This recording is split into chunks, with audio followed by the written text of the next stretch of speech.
Binigyang diin ng Malacanang na sincere o tapat ang Pilipinas sa pakikipagnegosasyon sa ibang bansa, lalo na sa usapin ng enerhiya.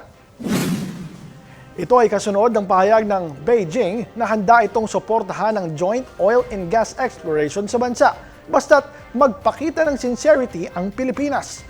Sa press briefing ngayong Huwebes, sinabi ni Palace Press Officer Yuse Claire Castro na simulat sa pool ay naging sincere ang kasalukuyang administrasyon.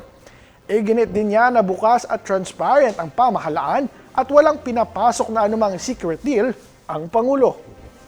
Sa pamumuno po ni Pangulong Marcos Jr., wala po siyang secret deal. Hindi po kailanman naging hindi sincere ang bansang Pilipinas. Sa lahat ng pagkakataon, sa lahat ng okasyon, ang Pilipinas ay laging sincere.